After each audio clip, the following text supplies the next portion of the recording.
everything is there. Good morning, everyone. I am Eve. In case you don't know me, I am one of the co-chairs of the Buffalo Parent Teacher Organization, and I'm calling the meeting to order. We're going to start out with a land acknowledgement from Denise. All right, good morning, everybody. Glad to see everybody in the room. Happy New Year to everybody. Hope that this is going to be a good start for our day. And I will bring, oh my goodness, I'm sorry. I haven't seen my inherited son and I don't know how long. He's breaking my heart. He's walking away from me. I love you. I'm going to be with you right away. Where should I stand? Am I good here? Take a step back. Take a step that way. I can do that. There we go. All right. So we want to always acknowledge the land that we are on that still belongs to the Seneca territory. It is land that was stolen from their people. And we want to acknowledge the adversary things that have happened to them throughout the generations that still happen. We want to acknowledge the people who have worked the land, those who were stolen and brought to this country and have been in hardship since for more than one reason. We want to acknowledge all of the groups that are counted as minority, as well as our gay, lesbian friends, those who are transgender, and all of the others that fit into that area. We welcome everybody into BPTO, and we want for people to know that this is an inclusive space. We want to also acknowledge that this past year has been extremely traumatizing for all of our communities that belong to our Buffalo Public School family. There's been a number of things that have happened, and we recognize that people are still walking and carrying that trauma as they go through their day-to-day routines. But we want to acknowledge that this is also a safe space where we can have some conversations about some of those things as well. We want our children to know that they are our priority, as well as our Buffalo Public School families. And so in being welcoming and welcoming everybody that's in the room and at the table and everybody that's online, we're going to go ahead and we're going to begin our session today. Thank you. Thank you, Denise. So we're going to go around quickly and do introductions. So you should say your name and how you fit into this. Like, are you a parent? Are you a staff member? Are you a community member? If, what school you're associated with, and anything else pertinent. They'll go through it really quickly because we don't want to take too long with this. So I am Eve Shippens, and I'm one of the co-chairs of the Buffalo Parent Teacher Organization. I'm also a parent of alumni from the Buffalo Public Schools, and I teach here at East High School. And I am going to pass it this way. I'm Monica Stevens. I am a parent of a 6-year-old with special needs at Frederick Law Olmsted 64. And oh, I'm I am Denise Barr. I am a co-chair, education policy co-chair. I have children that graduated from Buffalo Public Schools, and I'm working in a number of areas to do what we can to try to bring the good. Thank you.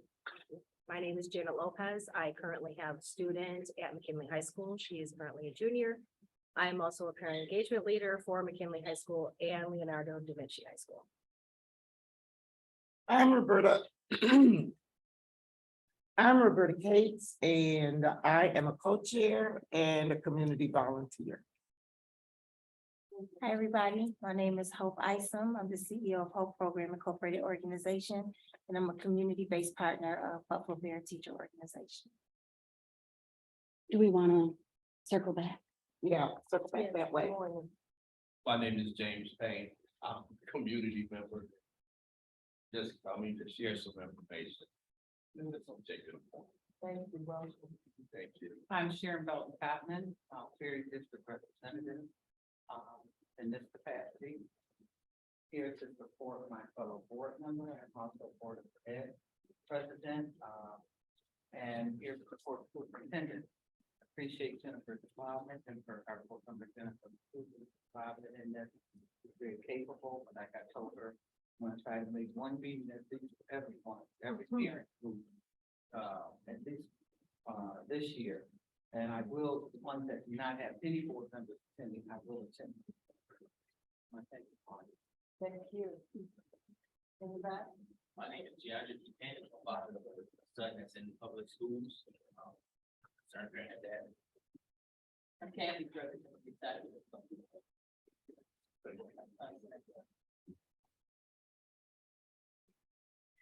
I'm Jennifer Rich, supervisor in the Office of Parent and Family Engagement for that 16 years as a special ed teacher in Buffalo. Also have an 8-year-old at St. Mary's School for the Deaf, but her IEP is Buffalo, so technically also Buffalo parent. So lots of hats, but here in this capacity as supervisor.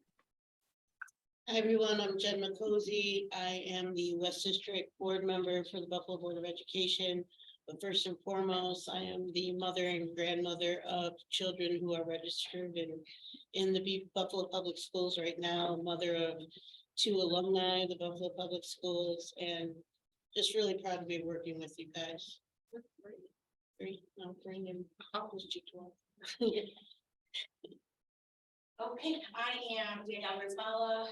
I'm a co-chair, I am a parent in the district, and I am also doing a L for city honors. Robert, my son in 9th grade.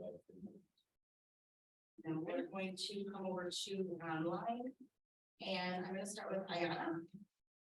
Ask you to unmute and introduce yourself, please.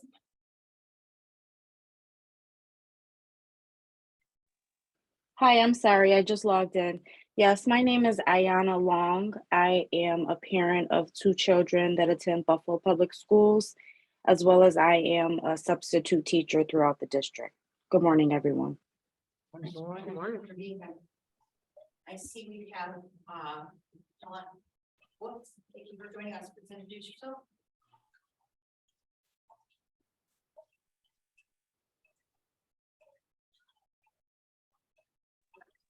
I can go next.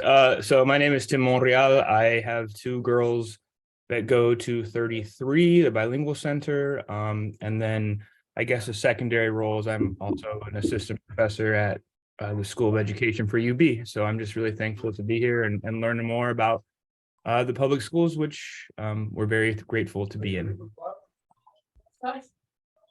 Good morning, everyone. I'm Paulette Woods. I'm the Central District Board member, and I love to attend the BPTO meetings and the DPCC meetings and all of our parent groups meeting. I look forward to working with you to come up with solutions to this transportation issue and to make sure that our children get a full education. So thank you for having this meeting and allowing a remote presence. I'm babysitting. I have 18 nieces and nephews that are either in or graduated from, nieces and nephews that graduated from Buffalo schools. And I have about 10 great nieces and nephews who are in Buffalo Public Schools. So I'm very vested in making this the best system we can possibly have. Thank you.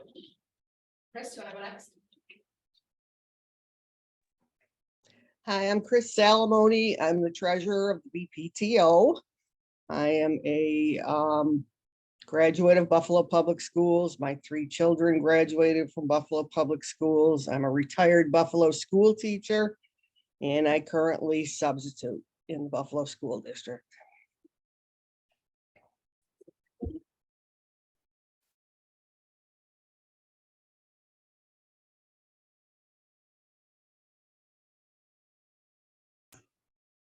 Okay, hello, I'm David Cates.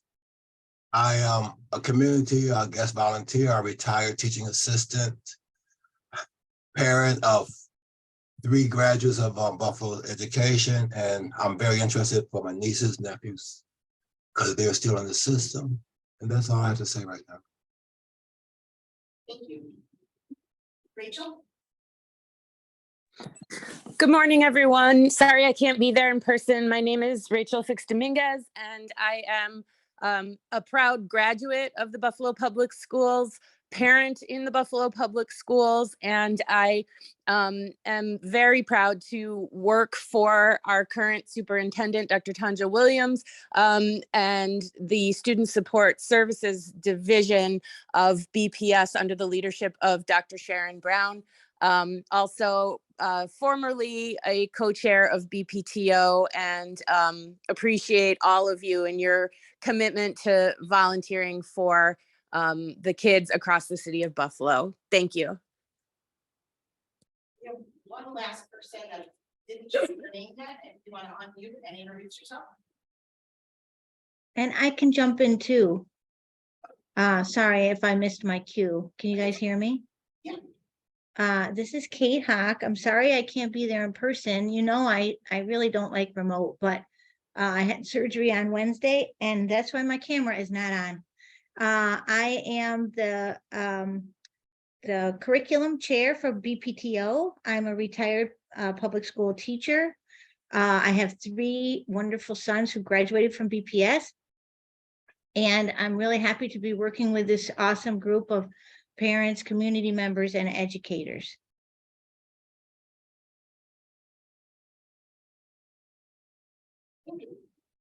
We have a few people that came in also if you're, so that you know. Oh. Yes. Did we get it? See a lot of heads turn my way. I see that from people. Yes. I wasn't referring to you. You have your own spot. Okay, before we turn it over to listen to our wonderful superintendent, I just want to remind people to sign in. We are trying to be as low paper and high tech as possible. So there's a QR code on the bottom of your page. If you can scan it in, and if you're a frequent attendee of these meetings, you don't have to give us all your contact information again. Just put in your name so we can at least notate you're here. So if you could take a moment and do it now. Also, as a reminder, as you saw, we have just as many people online as in the room. So when we have discussion, we also need to make sure we're making room for the folks online to be able to be part of the discussion. And with that, I'm going to introduce our speaker, which I believe everyone here should be familiar with, our superintendent, Dr. Tanja Williams. Thank you so much. It's my pleasure to be here. And I come bearing gifts. Yay. Right. All right. Yeah. Thank you. Our strategic plan. Okay.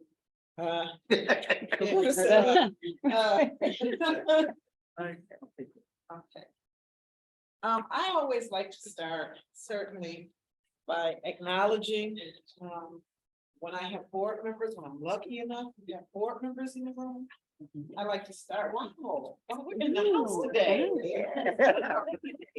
Right. All right, I always like to start by acknowledging that. And certainly we have a new president of our board who is here with us today, Mrs. Sharon Belt-Cotman. She's handing out the strategic plans. We also have our West District board member here, Mrs. Jen McCosey. Thank you for coming. And then we have a board member at large who is here, who I think you all know, Mr. Larry Scott. Who? Oh, okay. And we have our Central District Board member online, Mrs. Paulette Woods. Good morning, Ms. Woods. I'm learning technology. I'm just. Good morning. Superintendent. Now, within the board construct, we also have some new leadership positions that have already been nominated and elected and appointed within the board construct. And so for our student achievement chairperson, we have Larry Scott, who will be leading that charge this year under Mrs. Cotman. And for and he's second VP also. Okay. And then for our executive affairs We have, don't tell me, wait a minute, let me think about it. I know it's early Saturday morning. but, Yep, that's what they do here. um, Kathy, Okay, Dr. yeah. Kathy Evans Brown. Okay, I'm just getting used to my coffee here. I'm getting it together. I better get it together. So we have Dr. Kathy Evans Brown, who will be leading that charge. And then Mrs. Cotman has appointed for our finance and ops, Ms. Paulette Wood. She'll be continuing that piece, and she does an excellent job with that. And then for student support, I believe we have new board member Terry Shooter. Okay, so we are ready. And I'd like to acknowledge that Jennifer, our board member Jennifer McCooley will be working with on our athletic related activities and things. And Yeah. and some other organizational things that we need her to help strengthen and formulate in our committees, things like that. Wow. Okay, so we're ready. We are ready, you know, within an African tribe, the Maasai tribe in Africa. They always focus on the next generation. It's not so much about us, it's about our next generation and our children. And so when they see each other, you know, here we always say, hey, how are you? And most of the time we say, fine. And, you know, we could be going through all kinds of turmoil, but it's just a common, you don't even think about it. I'm good, you know, I'm fine. But within that tribe, they don't ask each other, how are you? Because it's about the next generation. And so they greet each other by saying, Kasare and Gere, and that means how are the children? Because that's how you take the pulse of the society, by learning how the children are. That's the next generation. That's the future. That's what really all of our work is about as teachers, parents, administrators, the community. We all should be concerned about how our children are. That's the pulse. And so I'm going to charge myself with not asking so much when I greet folks, how are you? I can kind of look and see, and most of the time you won't really get into if you're not fine. You know, I'm having a terrible day, this is happening, my husband is that, you don't get into that anyways. So I really want to know, how are the children? How are the children? And, you know, I want to say to you as the superintendent, how are our children? Our children are fine. And our children will be fine if we as parents, the community and staff are okay. We have been through a lot. I mean, I this last year, you couldn't have made up a movie that would have gone through all that we in Buffalo have gone through. We've been through a lot. And then we have a day like yesterday. And I put out a call to action to say, and it's a small thing, you know, let us support Damar Hamlin, you know, who I think if, you know, I'm not even a big football person, but, you know, I saw what happened. And as a mom, as a human being, it just touched me so much that I said, you know, the Bills have done so much over the years for Buffalo Public Schools. Let us do something small, and let us, in solidarity and show of support, and showing that we care about this young man and we care about our Bills. Let's just wear some Bills gear. It went way beyond what I thought it would. And someone put on Facebook, and it just resonated with me. I haven't seen this many smiles from children in a long time.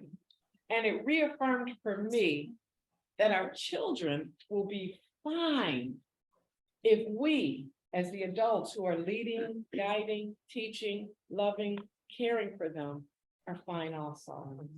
It just reaffirmed that for me. I mean, and the pictures are still coming. They're still coming, and the children were excited about it. And so the next step now is to help our children understand why they were wearing the Bills gear, you know, make it a teachable moment for them. So this strategic plan that we have in place I am requiring my cabinet to know it. Usually you put together a strategic plan, it sits on a desk or someplace that gathers dust, and nobody really knows what the plan is, what the vision is, what the mission is. That will not be the case with this plan. We have to all know it, because this is about getting our children to a place where they're not just smiling and happy about learning and experiencing school because of, the camaraderie of wearing Buffalo Bills gear, but because they are excited about learning, they're excited about their futures. And I really do believe that this plan is going to be the plan that's going to help them to get there. We could have come up with a plan that would have been as thick as a dictionary, because there are enough needs in any urban district, not just Buffalo, any urban district coming off of COVID. The needs are great, but we didn't. And it really is the community's plan, because when I went out to the community, there were certain things that I kept hearing every place I went, whether it was a church hall, whether it was community organization, whether it was a school building, whether I was talking to delegates of the BTF, whether I was meeting online with students. There were certain things that I heard. And the main thing was that children have to have the opportunity to be successful. There are opportunity gaps that exist in Buffalo and in many urban and rural districts. Opportunities where children don't have the opportunity to be successful. And so I believe, as the superintendent, we have to build opportunities. They give all of our children, irregardless of what zip code they live in, regardless of if they've been classified with a disability. We have to give all of our children, regardless of if English is their first language, it does not matter. They all deserve an opportunity to be successful. Good morning, Lauren. And what I know. You guys need anything? I just want to check in. Everything we're looks good. Thank you. marvelous. It looks marvelous. Thank you. Thank you. They have to have that opportunity to be successful. And so we're working hard with our staff, but it can't just be about us. In order to have that opportunity for success, we got to have them in school. We need help. We need help from our parents with getting our children to school every day. Because right now our attendance is not where it was pre-COVID. We're having difficulty getting, especially our high school students, to school. And I don't know if it's just Buffalo. I don't believe it is. It's not just Buffalo. No, it's not just Buffalo. Share with you firsthand, as in Kent Town as well. So we've got a campaign, and we've got to help our parents understand that we have to get them into school to present these opportunities to them. Because what I heard from every parent, it didn't matter what the socioeconomic status was, it didn't matter what the race was, it didn't matter what the religion was. They want better for their children than what they had. And even if they've had a good life, they still want better. That's just the American way. You always want better for your children, but they have to be in school. And so I'm going to be on my soapbox about getting our children in school, and help me to understand what we need to do. What do we need to do in order to help that happen? And so, I meet with the Parent Congress every month, and I heard loud and clear from this group about the bus pass situation. Ms. Roberta, you're gonna be happy, we changed that. When I hear there are barriers that are keeping our kids from coming to school, we gotta change that. And it doesn't take years to do that. Does it? You got a board that has charged me with, when we're experiencing those kinds of barriers, we change it. And we did. And so I need to hear from parents, what are some of the issues that are preventing our children from coming to school? If it's safety, I need to know that. I need to know. Yesterday we had a big day over at International Prep. We started our installation of our Evolve metal.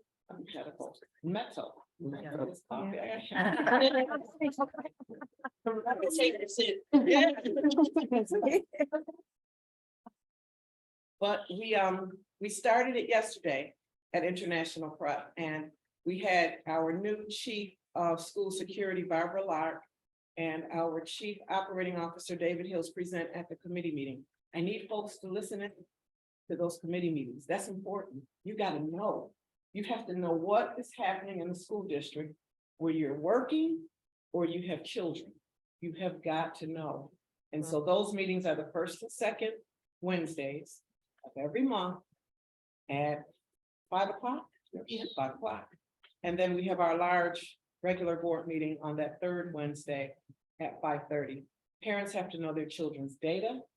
You gotta know, but the safety piece, if that's an issue, I gotta know. We're planning to install these scanners everywhere. And, I think all of us were a little nervous about it, but then we hear nationally that something horrific happened yesterday. Unthinkable. It's unthinkable. Yeah. Again, but a 6-year-old, that's bad. That's not. You don't even, you can't, 6 years old, first grade. Baby, 6 years old, first grade. On the day that we installed, and I don't believe there are accidents. I believe that was, again, reaffirmation that is where we are in our country. Yeah. And so we've done it in a way where, it's not disrespectful. The children that walked in, they weren't, nervous about it. And no, I didn't see any tears. I didn't see any hesitancy. They just came on in and they did exactly what we asked them to do, which was take their laptops out of their bag and they put them on the table and they walked in.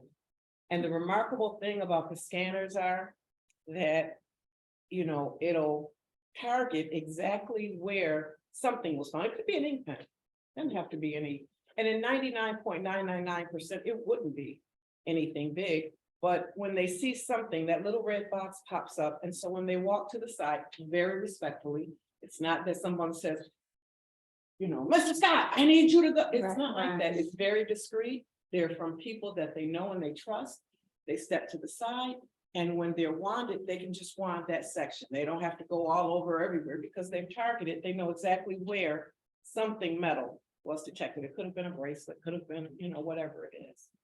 So I'm excited and I'm encouraged by that. We do plan to install those scanners in all of our high schools. We just want to get the kinks out and our elementary schools, because look at what happened yesterday. Look at Uvalde, Texas. That was an elementary school. And so we are in a space where unfortunately, we do have to take those steps. And our central office locations that have high rates of parents that come through them, because I have to share something with you. We've had some difficulty with parents this year. Parents getting on buses to attack children, to attack 72-year-old bus aides. And when you see the video, you can't even imagine and believe what you've seen. Where we have parents who unfortunately got into an argument and brought out a weapon in a school where children were being dismissed. We've had parents go into school buildings to attack children, to attack administrators. We've got work to do. It can't just be the board, can't just be me.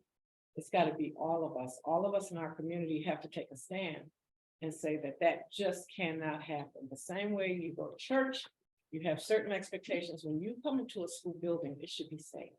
It should be safe for the children, and it should be safe for the staff. That's the only way academic achievement happens, is when everybody feels safe to ask questions, safe to come in. I don't have to worry about fighting, being attacked. We have got to get to a space where the children are coming to school and the children and the staff are safe. So that's going to be my big push. And I really, I would like for it to not just be my push, but for our parent leads, especially groups like this, to also take a stand and to work with our families. We're not saying you're not welcome in school, but we're saying when you come in, we have some expectations for safety and respect, even when you disagree with what's happening. So, not about that. I'm going on about that. Our second goal that I heard, once we present these opportunities to students, is educational excellence. No excuses. No excuses. You know, most of us in this room, I know I can say for me at least, I didn't grow up in wealth with, you know, a healthy inheritance. I did not. You know, my parents met here at East High School. There were no East, there'd be no Tanja Williams. But they met right here at East, they were Panthers. Amen, in the house. Yeah. So, you know, I think if we present the opportunities and if all of our classes get to a place where children get excited about learning, that's what this WISE Ed piece is about. I'm learning about it. You know, we went on a conference called WISE Ed. So Steve Wozniak is, I believe, the CEO for Apple. He's a big deal. I didn't know who Steve Wozniak was until this piece came about. He's a big deal. Apple products. You know, so when he came out, they had music going, you know, it was exciting, you know. But this whole STEAM piece, and he told us his story and how he became the CEO of Apple. You know, and he also wasn't born wealthy and all of that, but that's what excited him. And he was able to really get into the mechanics of, you know, engineering, and there were no computers. You know, he developed this computer. That's amazing that this little boy from California just, you know, was able to create something like that. And I believe we've got a lot of Steve Wozniaks. We do, you know, in Buffalo Public Schools. If they're given the opportunity to explore that. So excellence has to happen in all schools, not just in certain zip codes. I know we got gifted and talented schools, and I love them. I think they're great. They do an amazing job. I think all of our schools have children that sit in them that are gifted and talented. I went to school 50 to meet with parents. And I had the opportunity to meet a little girl. Teacher was there. And am I telling the truth? She came up to me. She must have been about 4 or 5. She said, I wanted to meet, what did she call the intendant? I wanted to meet the intendant. I said, "Well, all right." So she shook my hand and I said to her, and I ask all children when I meet them, "What do you want to be when you grow up?" And she said, "A ballerina during the day, and at night," what did she say? A Scientist during the day, ballerina. A scientist during the day and a ballerina at night. And I thought, that's completely achievable. Why can't you said you couldn't do that, right? You know, and so when I meet children and they say that, if I were a principal at that school, her new title wouldn't be, let's just say her name was Liza. It wouldn't be Liza, it would be Dr. Liza, because I'm already speaking into you that scientist piece. You can do that. If I hear children say, I want to be a police officer, your name is no longer Michael. It's Officer Michael. You know, and you just keep over and over, because whatever you speak into children over and over is what they believe they can achieve. And so here I was, a little girl, parents met at East. I lived on Fillmore Avenue between Northampton and Girard Street. Right. But I believed I could do anything because that's what my parents made me believe. Like, you can be anything. I grew up and I became superintendent of Buffalo Public Schools. It can happen. It can happen. You know, we just had the Bennett Tigers. Lord have mercy. What all that team went through is something that we could make a movie about. We really will. We will. Okay. Mayor gets the play. We should. We should. All that they went through, and they continued to stick together and listen to their coach, who is magnificent, who I have said, you know, this is like the mafia, you can't go anywhere, you gotta stay right here, because I'm sure colleges and maybe even the NFL is coming for them, I don't know. But I'm like, you gotta stay right here, right here. This is where you were made, you stay right here. So he said, I got a couple of years here. So we got him for a few years. But that team of young men, the heart, the integrity that they showed, the dignity, even when they went out into hostile environments, I saw it. I couldn't believe it. We went out to the stadium, and what I saw, I had heard about it, but what I saw, the anger in the faces of the parents and the yelling, and then security is standing down where we are. I'm like, wait, I mean, it was quite something to see, but the young men, they never lost focus. And what I'm most impressed about is that the principal, when we did our board meeting, he was able to say, you know, this is Tanja Williams and she's an honor roll student. Now got a 92.6 average. And this is Jen McCosey. And yeah, she's majoring in, I was amazed. I was astounded. So it wasn't just about the football piece. He has expectations. And so they won this big game out at the stadium. And we were all excited and happy. And he came into the circle when it was his turn to speak. He said, all right, this is good. It's Friday night, Monday morning. You be in class. In school, you be in class, doing the right thing, or you won't have another game. So they had a little saying there, and I think it was, what was it? Oh my goodness. Go home, take a bath, go to sleep, because you ain't playing next week. So if you didn't get yourself together, you wouldn't be playing next week. And so that's amazing to me.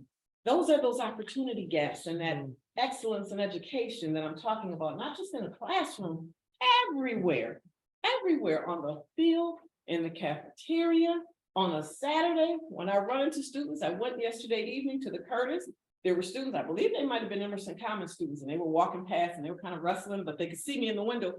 And someone sitting with me said, I think they recognize you because they looked in and they started pointing and they straightened up. I said, right, because they know I am the kind of person, I go right outside and say, what's going on here? We got expectations. You're representing Buffalo schools, and I don't play that.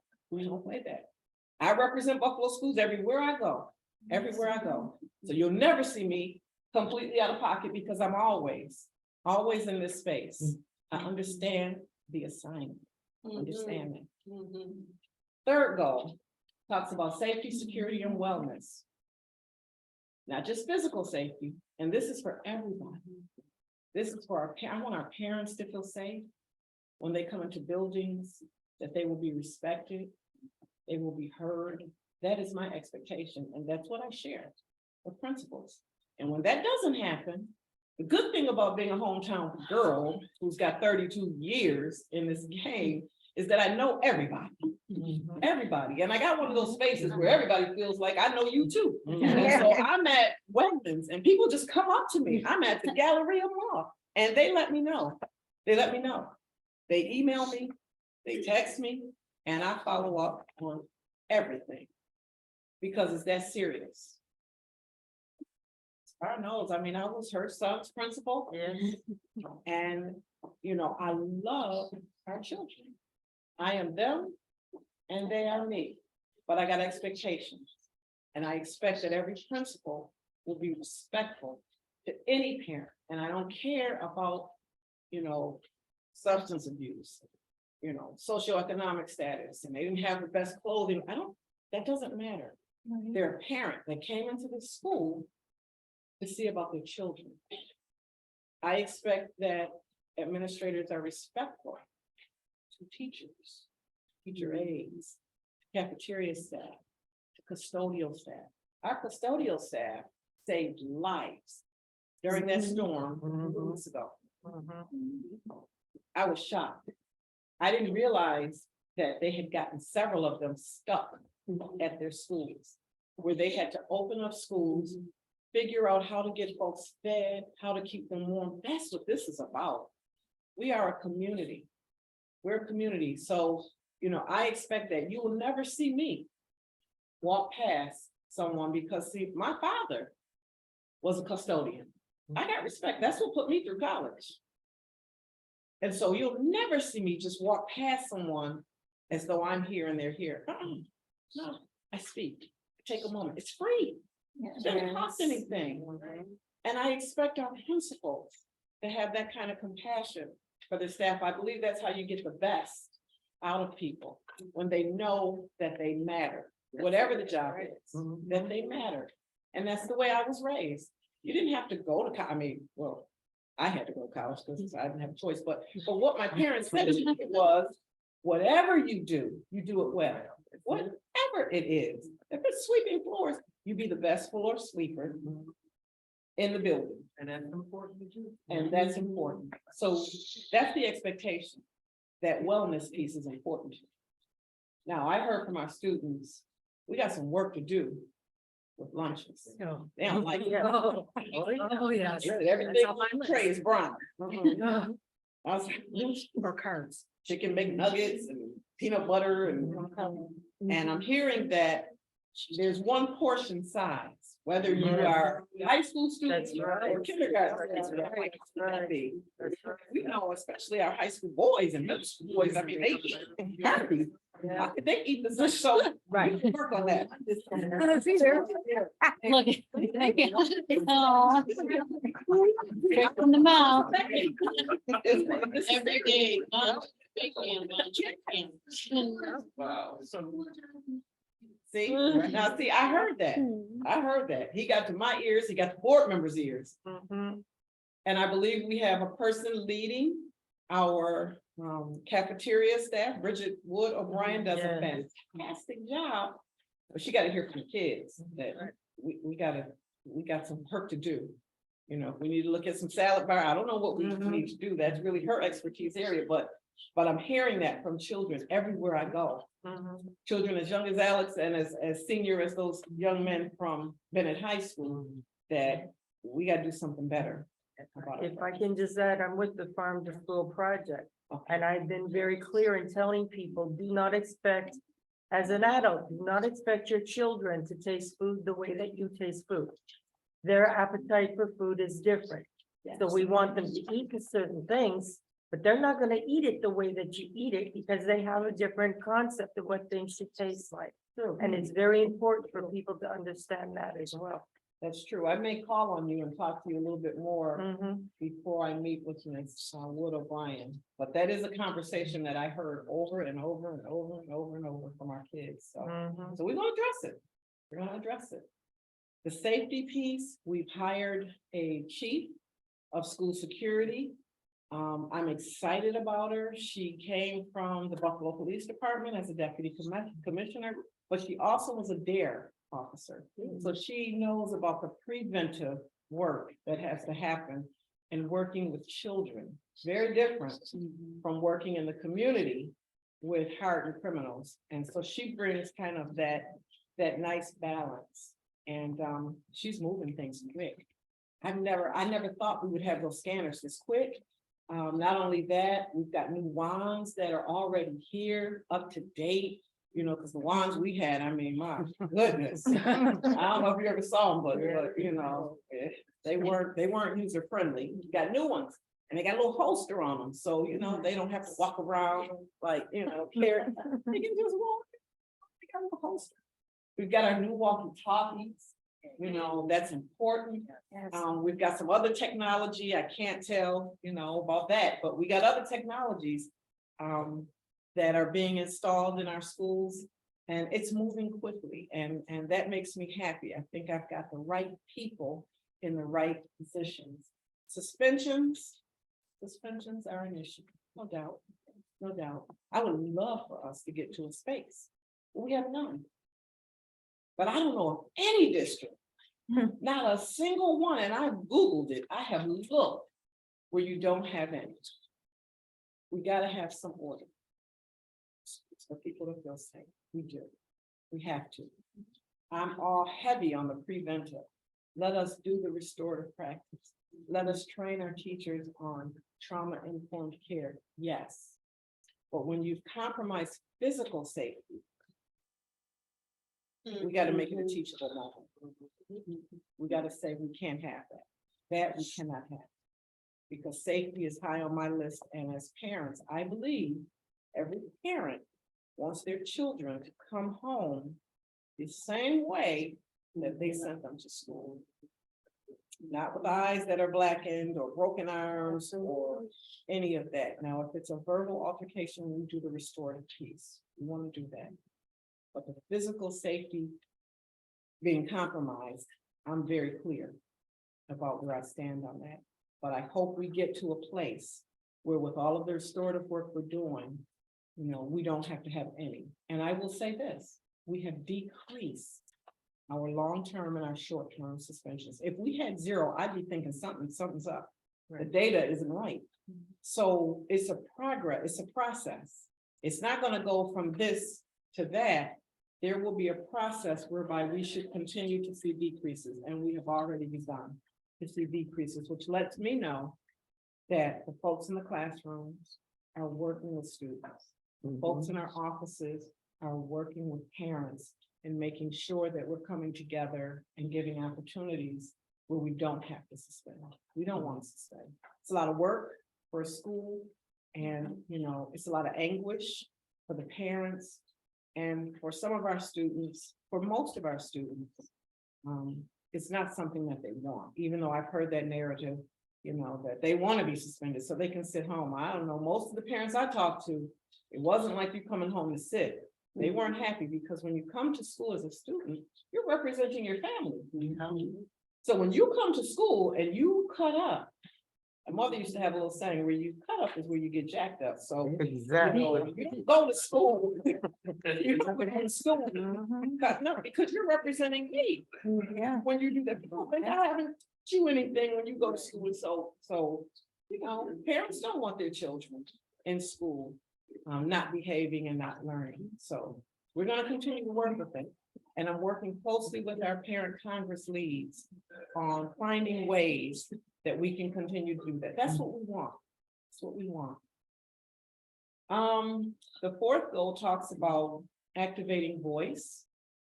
Everybody that I spoke with was very happy that they had a chance to hear, that I had a chance to hear from the students. We're like, wow, I respect this. I mean, you talking to me? Because I didn't just go to students that were inner high students, which are kind of our student leaders. They certainly have a voice. I wanted to hear from the kids that have been suspended over and over and over, like, what's happening? What's going on? So I heard from them because they're leaders too. They got a story to tell on why. And just like parents want better, they want it better for their younger siblings. They recognize, like, you know, I'm in ninth grade now and my reading is not what it should be. You know, and so when that happens and you can't be on top academically, then you start wanting to be on top some kind of way. So whether you're going to wear the latest gear or you're going to come in and be disruptive, somehow or another, you want to be on top. And so we've got to figure out. So I have a team right now that's looking at revising our alternative program, because I acknowledge that for too long, we've done things one way.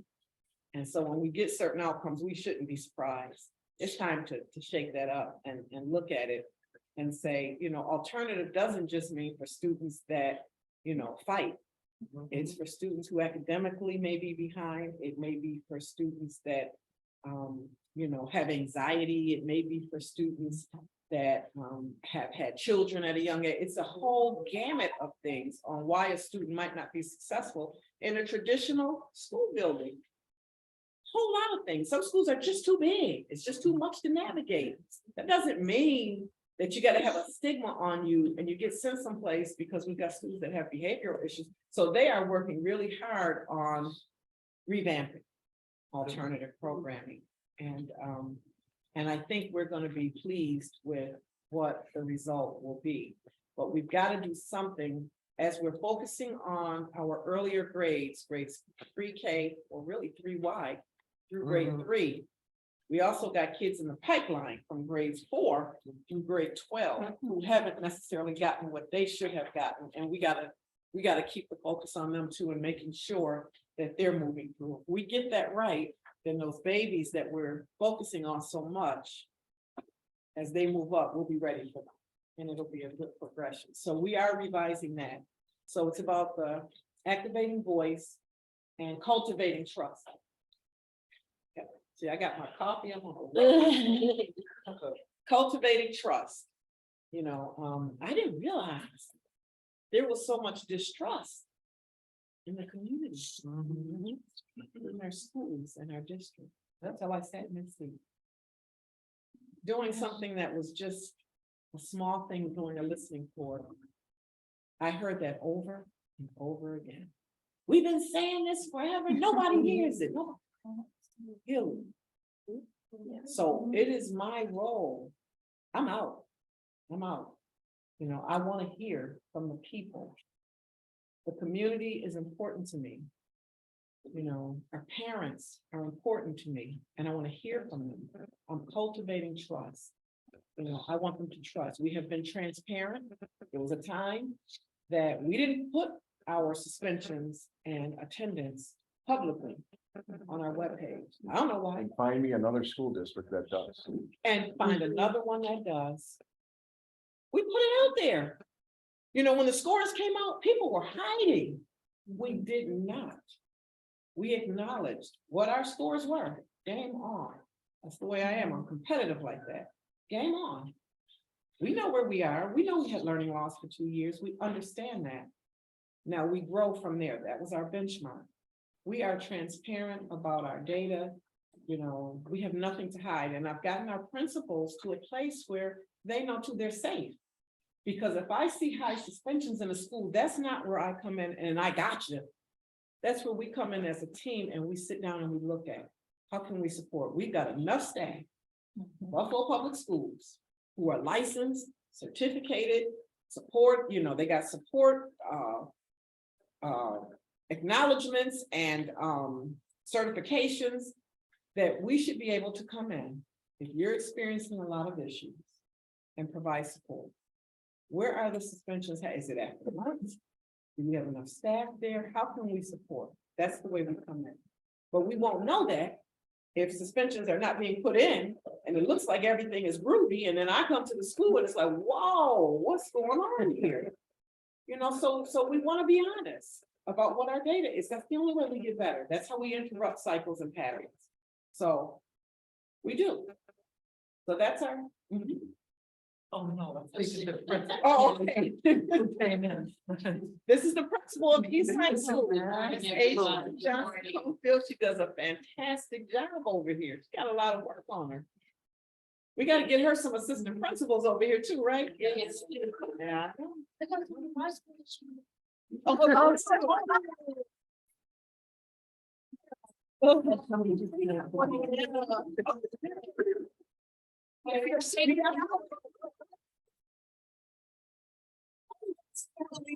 He loves them, that he's. Well, no, don't tell her that. Your girl can. Don't tell her that, because she will be like, Dr. Williams, I need to see you afterwards, because I need them. I need them. Bring them right over here. But those are the first 4 goals, and then the 5th goal is really just about including folks and initiating new partnerships. You know, we can't again keep doing things the same old way we've always done them. We're gonna keep getting the same outcomes. So we bring people to the table. You know, we've got some new partnerships that are exciting. WASED is one. That's a game changer. From K to 12 for our students to have the opportunity to participate in STEM.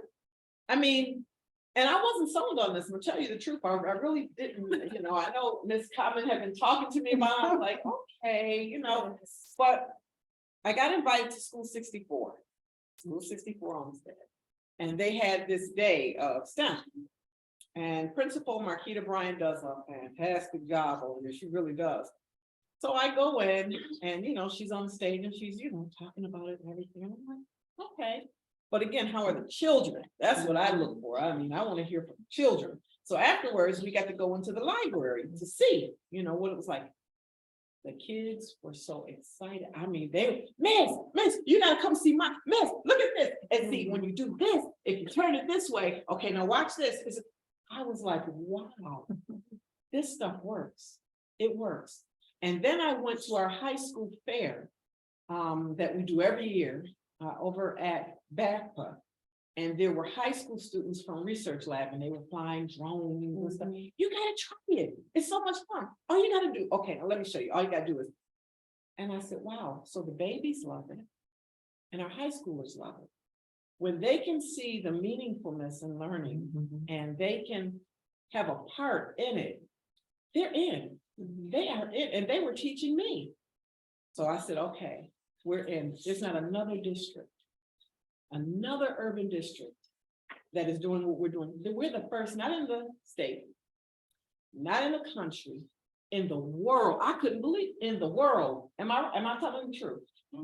In the world that has signed on with WASED to offer STEM for our children in kindergarten through 12th grade.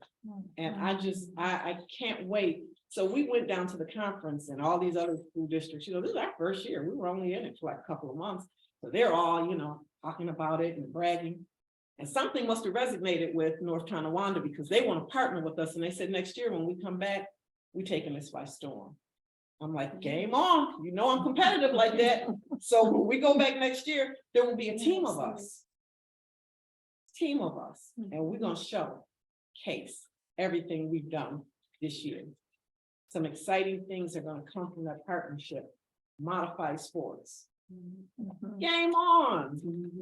Our children have raw talent. Now it needs to be cultivated, but you see kids out here playing tackle on the street. For real. And so once they start in 5th grade, learning about the game and safety and how to read plays, game changer. So I'm very explicit. I think Buffalo Public Schools is the best. It's where I came from. I believe in it. I believe in our children. I believe in our leadership. And I believe that we are going to become a model school district. We're going to implement these 5 goals. I'm constantly, every week, with my staff about these goals. I'm serious about this. This is not a game for me. So I will conclude by saying thank you for having me here. I don't know if I went over my time. I hope not, but I get passionate and I got my coffee too. I get passionate when I'm talking about where we're going in this district because I believe we're going to the top. And for the teachers who are here, we're gonna get that contract settled. Okay? We want to get it settled. Yes, we do. So that Bill Remorse texted me a picture yesterday. He was in his Bills gear. And he said, when the superintendent asks for something, we deliver. I was like, that's dangerous because Oh, God. I'm asking for a contract. That's what I want. We got 11 out of 12 contracts settled. We got to get this contract settled, get the teachers happy so we can move this district. So that's what I have to say. All right.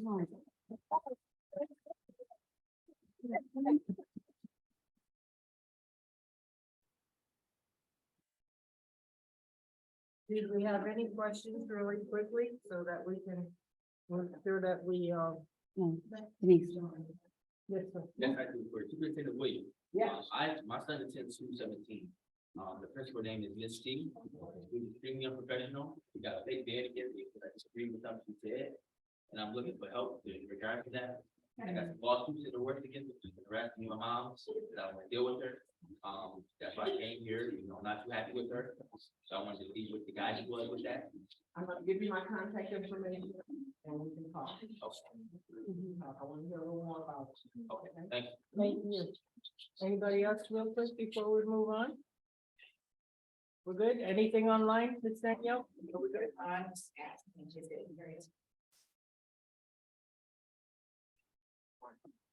Here.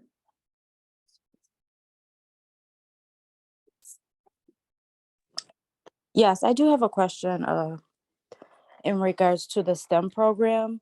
My son, he attends Olmsted 64, and I am aware of the STEM program, but I did not know that they had a program at Olmsted 64. I asked them about it. I'm connected with the teacher in Class Dojo, but I had no idea that the students were participating in that. They do participate in it.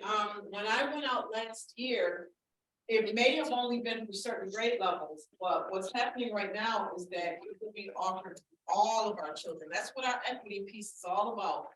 Equity for all in all that we do. We don't want, pocket programs. We want all of our children to have that opportunity to be successful. So it could be that when I went out last year, because it appeared that it was mainly 3rd graders and 4th graders that were participating, but we're rolling it out for kindergarten through 12th grade. And so we've ordered materials and supplies that are now being inventoried in the schools, and all of the teachers are being trained on the STEM piece.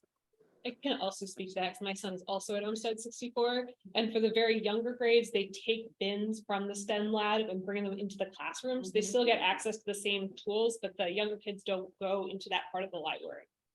She's utilizing her gifted and talented teacher to roll that program out in that building. And she wants to expand. She's requested that she can expand that program. She wants to be one of the first high schools in this area. So that's just a gift away. Yes. So it's coming, it's coming. Thank you. Thank you. You're welcome. I have recently attended the disproportionality training, and we had that great speaker, who I forget her name.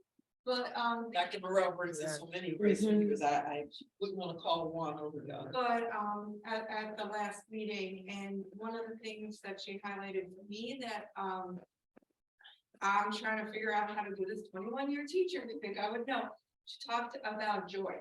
Yes. And I teach here, and I gotta say that our kids are pretty joyless, and this is what they're bringing in from the outside world. And I have always taken school as very serious. So I have not incorporated joy as a regular part of my classroom. Because I'm a high school teacher, I'm a science teacher, and it's serious work. And if we can get some more kind of way to infuse that joy, especially at the high school level, because I think the elementary teachers tend to do this well. And then you get to high school and we're just so serious. Right. And we still want kids to learn and see it as important. But I think that we are not bringing joy enough into the class. I agree. I agree with you. You know, I think the stakes for high school are a little different. You know, you got state regents exams, we're dealing with cohort information and graduating on time. It's serious, there's certain benchmarks that we want to hit, but if we don't bring joy back, and we're gonna keep getting the same outcomes. That, you're absolutely right in saying that. So for so many of our children, life is hard. Life is hard, and I had a student tell me once, like, my life shouldn't be like this. Right.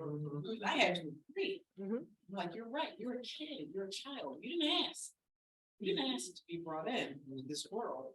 And so they deal with things that they shouldn't have to deal with. And then they come to school, and it's hard for them to then go back into a child's role because they're so used to handling situations, whether it's navigating, getting from the bus stop to the school without having conflicts. It's hard to then come into the school. When you come in, the first thing you get, it's like, oh, goodness. And so they come to class already angry, then they get all that round food, when you start trying to so I agree with you on that. We've got to do some things to create spaces where we have opportunities for our kids to get to know us, for us to get to know them, and to just breathe. I agree with you. If I can add real quick, in being involved in social justice work, I've had this conversation with a number of people that are in the room.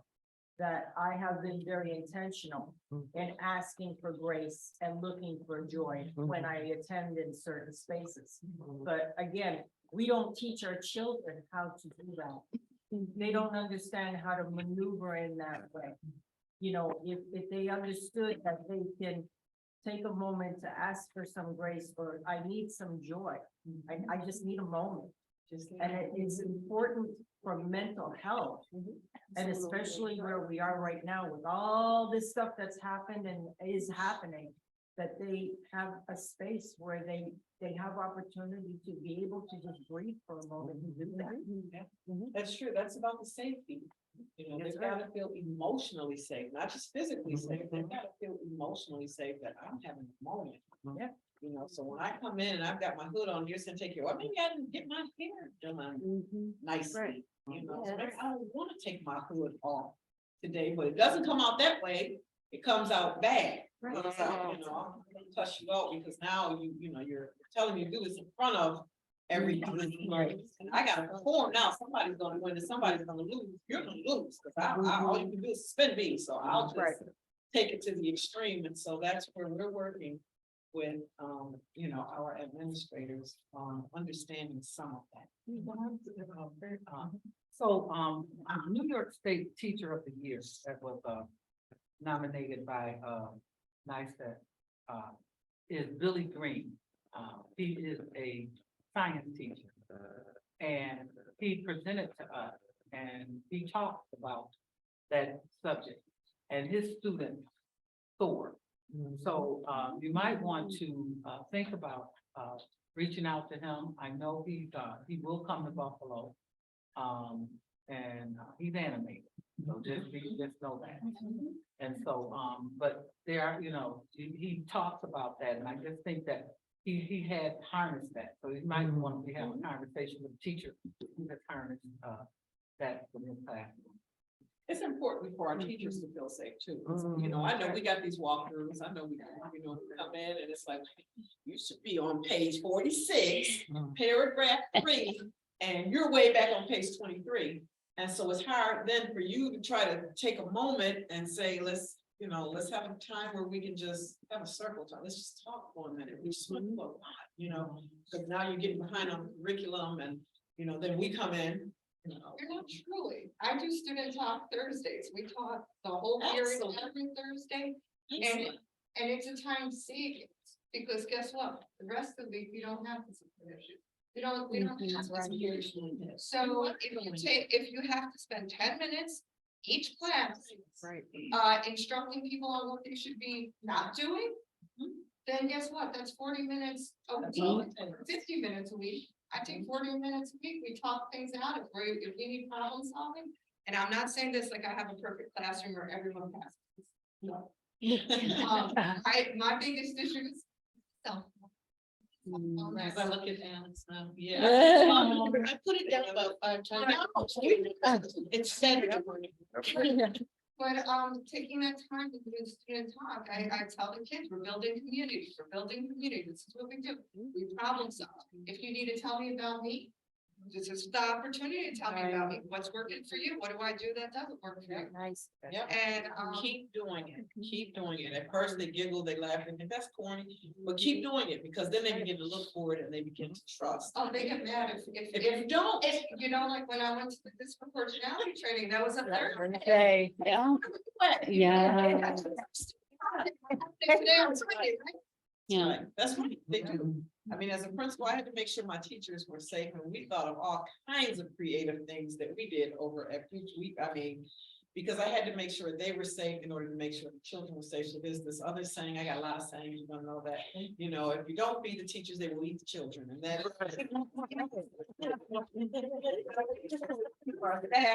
happy and safe, and if they feel safe to be able to create those spaces for it.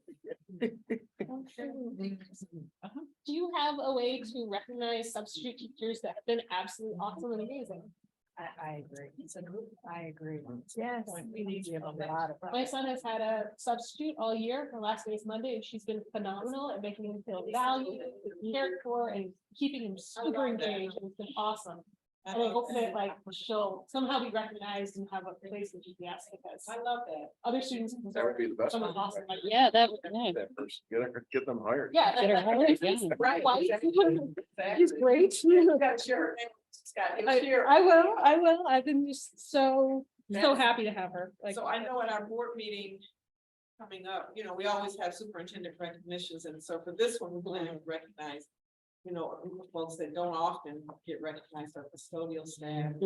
Yeah, this is great. They just did some phenomenal work. So there's the opportunity for us to do that, but certainly if you share her name specifically. That's good. No, That is good. I'm gonna be Debbie Downer, because I love y'all and I appreciate the conversation, but we gotta hold this on time. Thank you. Oh, this is good. My home. Yep. Right, it is. All right, appreciate that. Yes. And it is one right there.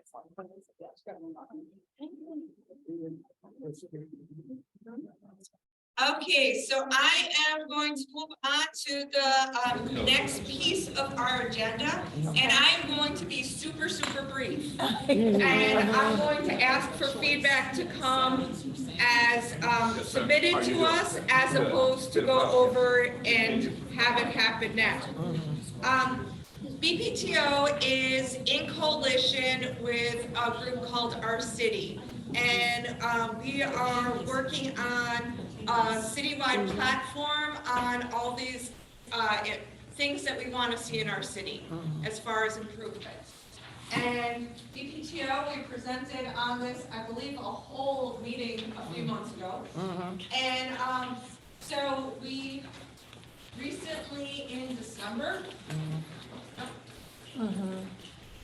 in December, we went over we were part of a summit and we presented, and our three big platform pieces are transportation. And one of them we've heard from Dr. Williams, it's taken care of, which is the routing of our NFTA kids. We fought really hard to have them have open bus passes. Then it got over COVID changed backwards. And thanks to Roberta's advocacy and Dr. Williams listening, we haven't changed back, so expect to see more open bus passes for our kids in the very near future. So the other major transportation piece is the school buses, which we will be talking about very shortly.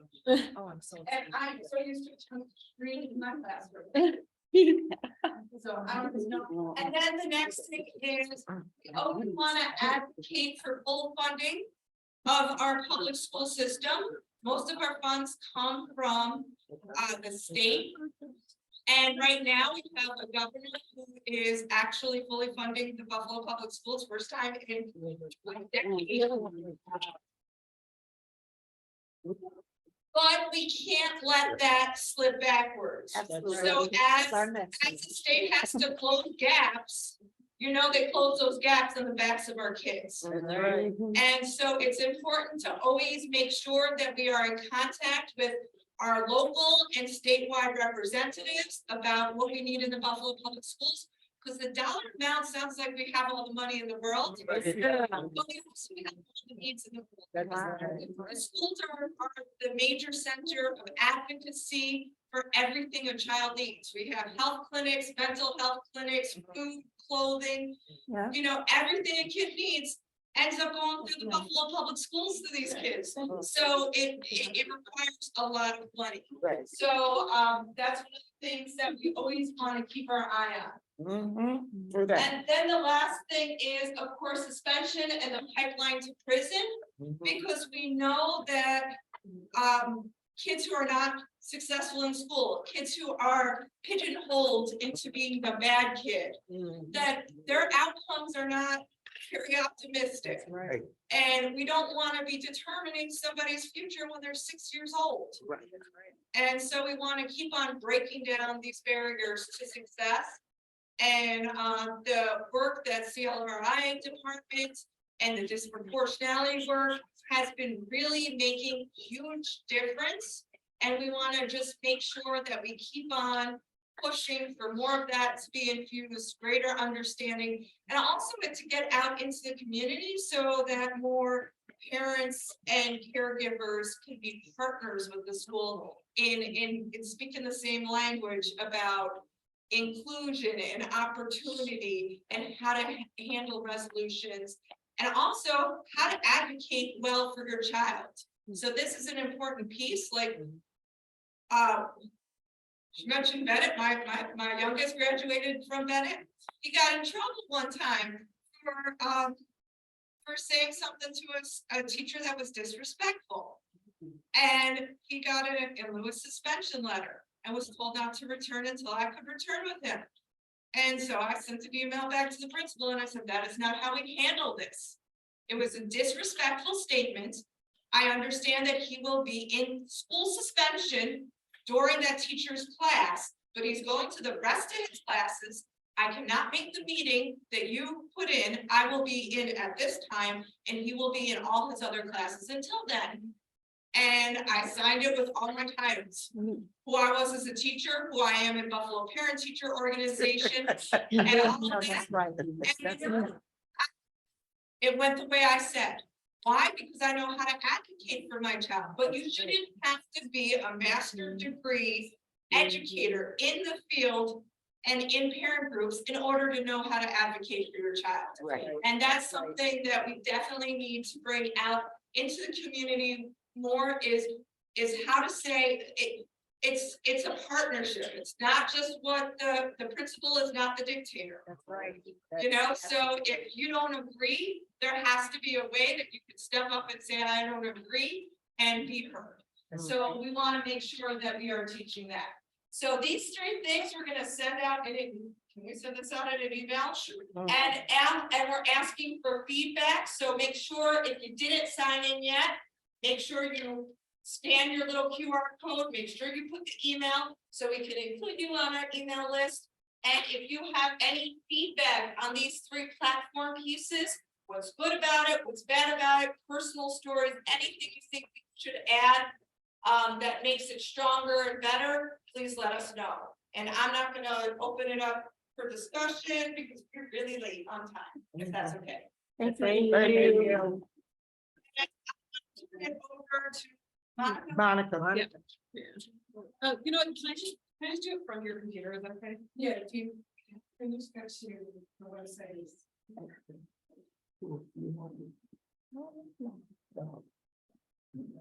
Let me know what the website is, then I will. It's PO.space/BPTO.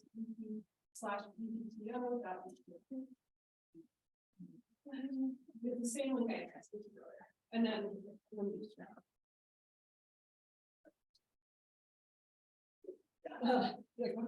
No worries. I'm just going to do that.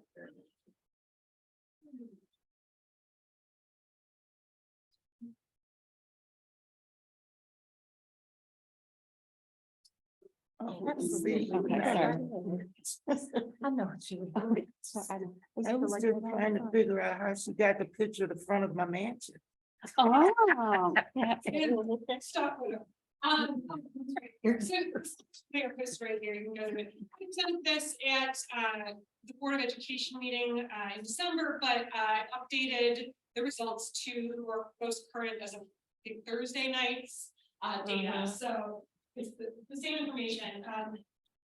So our rationale, we decided to conduct a survey on the transportation issue, on the 3 bell issue, just very specifically on how parents felt about the 3 bell issue.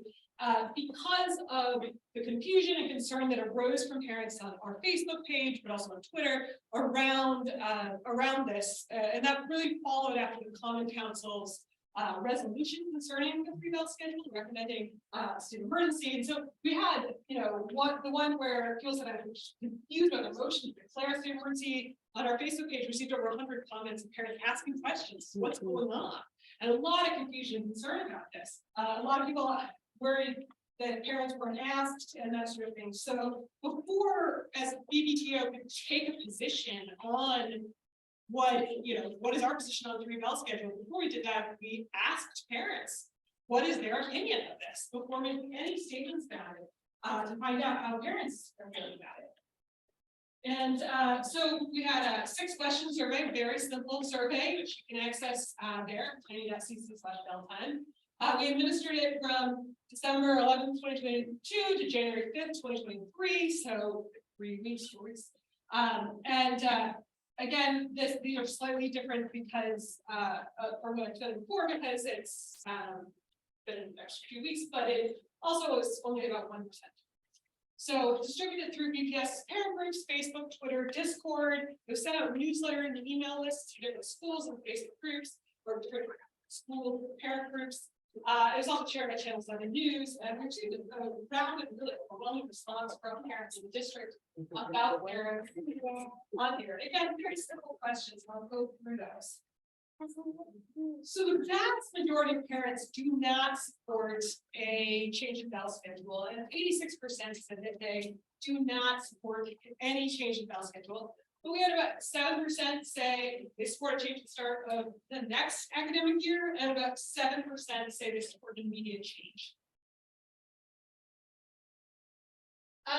What I thought was interesting was we also asked parents to rate on a Likert scale out of 1 to 5, what their most recent bus service, they got the last month bus service, because every year it's always crazy in September. Like there's always, everyone has a lot of problems adjusting in September, but then those often like kind of vary out throughout the year. So we asked to rate your bus service last month, and it was interesting. So we got a lot of parents were actually quite pleased with their bus service. They rated about 4.1 out of 5. 74% rated their bus service over last month as either good or excellent. There was only 1% that both ranked their bus service as very poor and also supported a bell schedule change as possible. And there was only another 1% that ranked it as poor, very poor, and suggested for next year, which is a very, very small number, very, very loud and small minority. But 71% of those who had rated their bus service as either poor or very poor did not support any change in bell schedule at the same time. We also asked parents, is there anything else you want us to know? And that was very open. So there was a variety of things. Some asked somebody to contact them. There was some people just said, you all crazy. Some people said, no, thank you. Got a lot of answers there, but there was a huge number of people who talked about and raised the concerns and the issues that this would cause for their families, very particularly. And the biggest one was their fears of sort of family financial loss. And that was either they discussed their concern for the additional need of childcare that this would pose, or the conflicts with parents' jobs. And this was across the board, regardless of actually what they thought about the schedule. They were very worried that this change would make it difficult to maintain employment. So one of the very common ones was people saying, I have kids in different Buffalo public schools. Yes. One would be in early school starting at 7:30, the other at 9:30, and there's no way that I can get my kid on a bus at 9:30, get to work at like 9:45, and then also be home at 2 or 1:45 p.m. to pick up my other kids. Like that's not a work day. That you have 4 hours. Right. Where you're not providing childcare. That this is unsustainable for a family. A lot of parents were worried they're going to lose their jobs. Yes, if this goes through. And one parent commented about the cost of childcare. That the extra cost they'd be incurring was going to be a huge problem for their family. A lot of families were worried because they had a kid in late school, and it wouldn't be possible for them to have after school activities or sports after school, or for their kid to do sports. And that was an issue. Several commented the school would be either too early or too late. There was about 4% commented the negative impacts would have on students, either on academics or on attendance, which, as we just heard, are already issues for BPS. A lot said, this was not really a solution because it doesn't actually solve the busing issue. This is chaotic, unnecessary. They wanted to support the teachers in their contract, and that's about 30%. All of those. And then another big category was parents talking about the adverse impacts this would have on the health and wellness of their child. Either they talk about how older kids, particularly high school kids, there's a lot of research out there about benefits of having more sleep, or that their particular kid needs more sleep, and this would be a problem for them to have in early school, or when their kids in high school. Worried about the health, wellness in general, and a lot of parents actually were worried about issues with students with disabilities. That this somehow makes their disability worse, or their kid wouldn't have access to the therapeutic interventions they receive after school time. So there's a lot of very legitimate concerns. I took also some of the quotes of what parents said. Stop asking parents and teachers to be flexible. We need to be able to get their children to school so it can work. If anything, school should be later in the alignment with recommendations to prioritize sleep. This is not the solution for busing problems. This bell change would prevent him from being able to receive treatment with student disabilities. My child, the school would push it. It's a huge problem for the family. My child's school would ship earlier, it would cost an additional $75 a week in childcare. My family would be in a full position if this were to happen.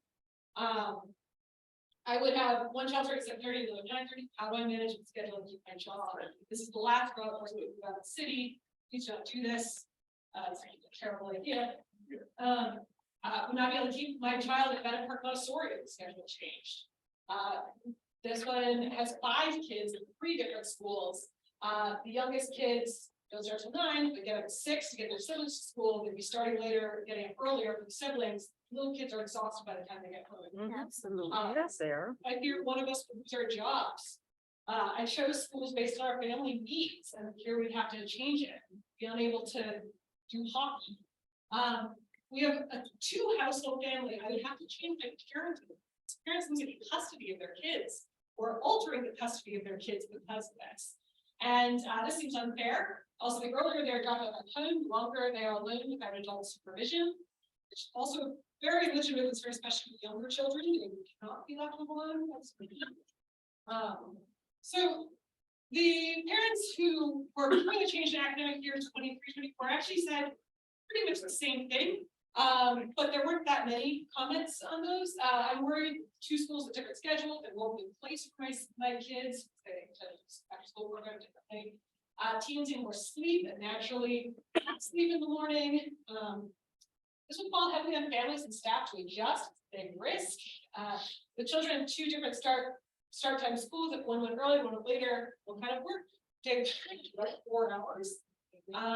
They weren't exactly thrilled with the idea, but they were willing to accept a change in 23-24, but they were not willing to accept a change in mid-years. Basically, each of those ones. And by those who wanted an immediate one, they were often inside to do with my work schedule. I'm assuming that aftercare place will take children earlier, times it's shifted. It's difficult to get work and clear time to accommodate, but we'll make necessary adjustments to benefit all our children. The smaller children should get out of school a little earlier. Those are ones that wanted immediate stuff. So basically, what was very, very clear, very clear voice from the parents was that they do not approve of this change, and so that has informed our position on this issue. Thank you. Thank you.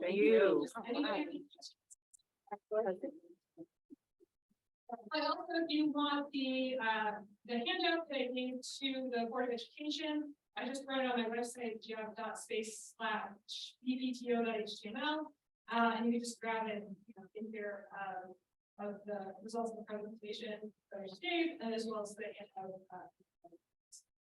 Thank you so much. Appreciate it. Do you have any questions? Online, maybe?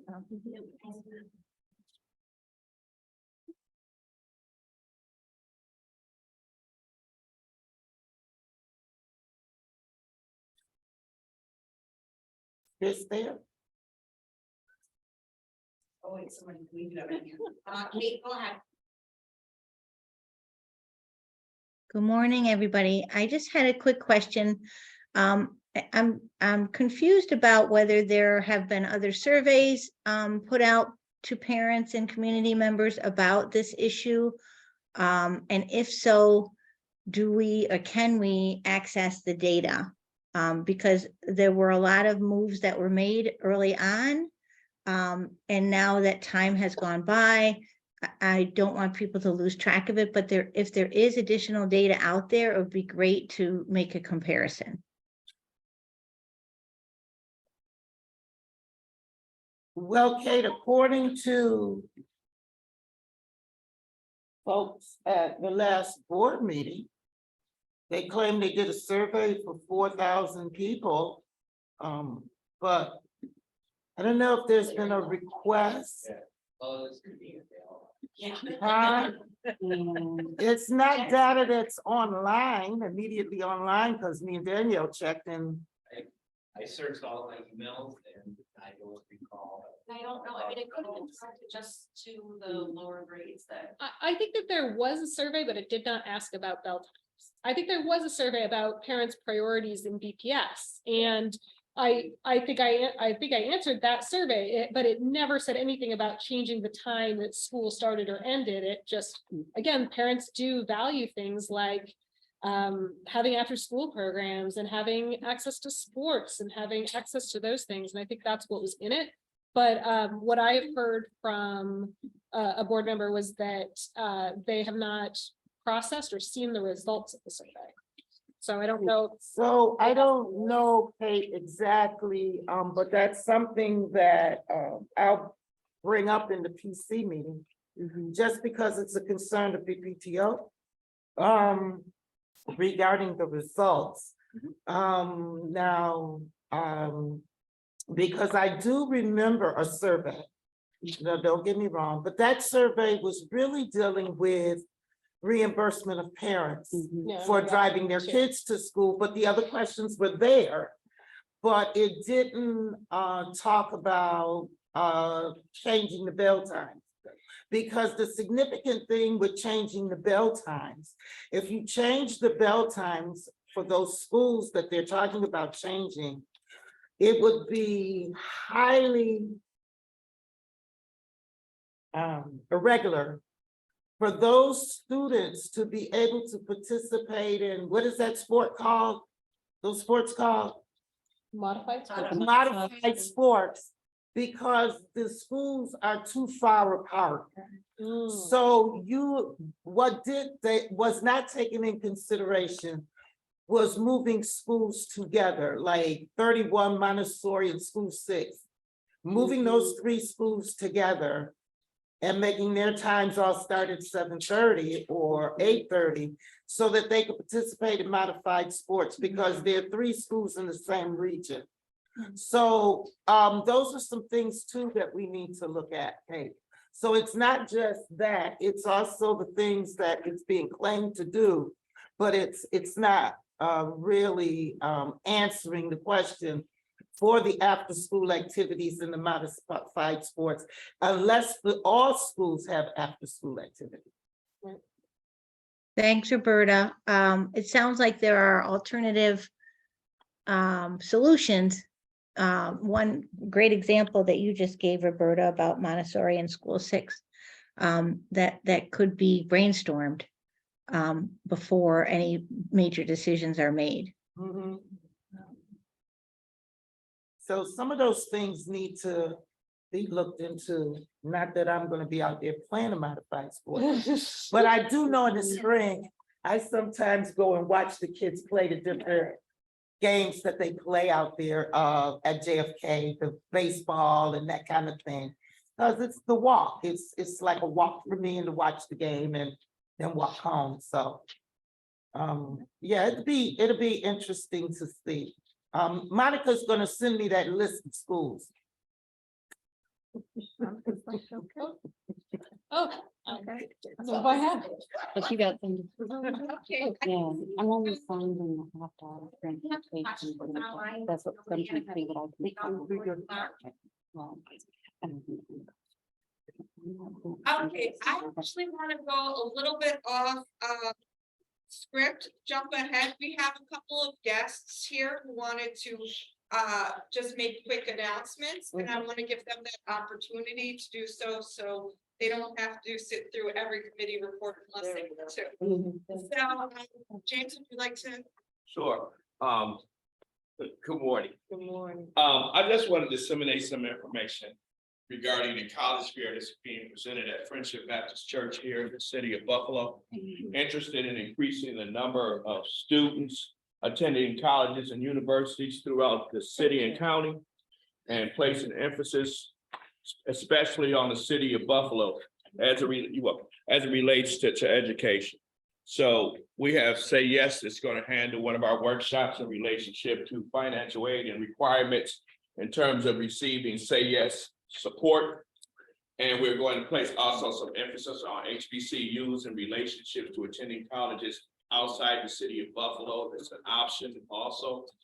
But what we're trying to do again is increase the number of students, give them an opportunity for hope, and certainly be able to give them some sense of direction in terms of going to colleges and universities. So it's also gonna have a component here too for students who don't have their high school diplomas. We want to bring people in to discuss how you go about doing that in order to follow that pathway for college, university. We also ask the Northern Corridor to come in, because everyone doesn't want to go to college or university. So we want to talk about the emphasis of trade school and those opportunities that exist within the Erie County, city of Buffalo. So thank you, Eve. I certainly appreciate that. I could have sat here and listened, though. You know, I need to hear some more stuff. I already respect what you got. You're welcome to stay till the end, Thank but you. I just wanted to know. Yeah, thank you. Thank you. Thank you. And I'm sorry, I did not. Reggie. Reggie, so Reggie's going to talk a little bit about adult education opportunities. That's right. Hello, everyone. I'm sorry I was late. I was waiting for a bunch of parents, but that didn't happen. But I work at the Adult Learning Center, which is actually a Buffalo School division. We've been there 20 years, and we try to do is help young people get their high school diploma. A couple things have happened and make it kind of exciting. The state has changed their rules and regulations. Back in the day, you had to have, if you had Regents credits, you still had to take your GED for that. But now you don't have to because of the pandemic. So what that means is the kid has the Regents, they pass the Regents in high school, say they pass it in 10th grade at Burgard. They can take the GED, only take one test, and they actually graduate, which is really, really wonderful. It's 4 ways to get your GED actually. And I won't go through that, but it's a lot easier than people think. A lot of times, like Van said, it's hard. A lot of kids don't finish. Sometimes high school, Buffalo schools, and any schools are not made, to include everybody. Even though when people graduate from our program, Buffalo, they do count our graduates. So we over at 425 South Park. Used to be about 756 St. Lawrence, but they moved. We got to be real conscious of the fact that we can't be in districts that are bordering different gangs. It's very interesting. So we out there, there's not a lot of issues there. We're right next door to Trinidad, they moved. So we're by ourselves over there. We looking for students, we looking for people. I'm gonna have an open house again. So everybody trying to take my flyer, and then I want to invite you to our open house. We got a lot of good stuff over there. We got some good kids. We have SR, the police, they got their offices over there. So it's very, very safe. Cool things I'm doing is we have a flyer I'm passing around real quick. But the flyer talks about our program real briefly. All you kid got to do is they just got to scan it. Before we get an application, you don't have an application. They go to the table, you can use it for the whole Kool-Aid, whatever, and then you just throw it away. All you do is scan it, go right to my database. They fill it out, somebody will call them. So I'll pass these out. The other thing is, there's a flyer in Buffalo Public Schools again, so this is not, somebody trying to come in and move in like some other agencies doing. But we have a lot of training, a lot of opportunities for people. We got computer training, we have cosmetology, we have these students eligible to go to this, so we'll find a way to pay for it. So this is my that stuff. These are the doing the brochures. Last but not least, we have community schools. John, I do teach at night here, and then Bennett. So Monday, Tuesday, Wednesday, Thursday, Buffalo School has set aside a bunch of money and a bunch of opportunity. Unfortunately, people don't show up. So I have very little students from 4 to 7. So I'm here on Mondays and Wednesdays, right? And Tuesday, Thursday, I'm at Bennett. And I used to have students that wanted to open their own business, students that was going for RN. So I could do curriculum, students that want to do paramedics, students that was going to go for LPN at BOCES. So I can put together a curriculum if they want to do it. It's all free. Also, teachers that trying to pass their state licensing exams, I passed all mine. So I can put together a program where they come in and get remediation for free. I can guarantee you'll pass it, but it will be a better chance, a better position. So everything here is online. We're going to invite the board in. Take a tour. We see that kids, we don't want to put them on the rug. Sometimes the school is saying, well, they didn't finish, so you don't want to take a look at them. Well, a lot of people don't have to ask, well, I'm very successful. You know, you don't know who's gonna be the next, you know, I got a guy with a teacher, actually, he got the GED, now he's going for his master's degree. He got a real estate business, so, you know, I work with him. I have no problem working with anybody, you just gotta come see me, let me know what you're trying to do. As far as the colleges, I used to work at ECC, so I know what it takes to get into college. I try to tell the young people, you know, they want to go for LPN or RN, that's the bios. Bio, you know, you want to do microbiology, so I know how that works. The only thing I'm really not good is math, but I got a guy in my church who graduated from Alfred as an engineering student. So you got the higher level math, talking about physics and all these search. I help you, just let me know who need it. All free. And now you got to think of anything like you give me the time. So Monday, Tuesday, Wednesday, Thursday, 47, absolutely free. They want to come over see me over at 425 South Park. I want to do a tour, you know, take a look at some of the things we got. You got the teacher, you got security, and they have a graduation. When they graduate in June, you got a graduation ceremony at Ball State. Got the gown, you know, the tassel over. We'll go to college and we come in and take some of our kids because a lot of them don't have a lot of experience, you know, going to college. So what I try to do is, you know, do workshops at when the community school about how to face that. Because when I was counseling, we see a lot of kids graduating, but they're still not ready for college. You know, they take the developmental course, you know what happens with those. You gotta pay all your money down the bill, and then you don't get the credits. So we want to kind of avoid that somewhat. They come and see me. If they come and see me, guarantee you they want to take any developmental credits at college. They gotta work though, you know, you gotta work. Any questions about that? Yes, ma'am. I'm looking at these courses and programs and I see that there are things available for auto mechanics. I have a inherited son who's been wanting to get into auto mechanics for some time. These are courses that you have to pay for, I assume? Again, if they want to take the course, we will find somebody to pay. Okay. It's absolutely free. People think because pay is a big thing. No, we go to Buffalo Plumbing Training Center, we get a training contract. I know they're going really good. So if that's the issue, we can go around it. I want to get people, you know, to come to school. Thank you. I already got the chart that shows you the education level. The more education you got, the more money you make. It's amazing how much more money you make just with a high school diploma versus a 2 degree versus a 4 degree. You know, that's not though. You know, you gotta put time in this. The same thing, you can go, you know, get a degree and go get a good job. And the other thing I really heard this is that a lot of employees are not required to get a job. Under the bus age, when we did the recruitment for the bus age, you don't have to have a diploma to be a bus age. So why should I get the high school diploma when I can get a job already? One of the biggest things they did, you know, so the pandemic made shifted a lot of stuff around. We got to shift with it. We don't, my cousin works at EOC, he said they have no students over there. You know, where are they? Where are they? You got to find them, educate them, get them in the workforce.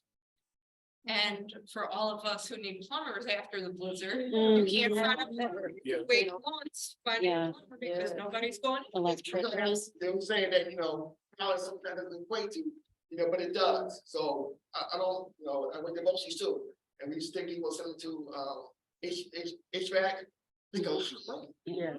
Because people don't want to go to that. Truck driving, you know, I used to go to work at Buffalo Plumbing Training Center, we had truck drivers.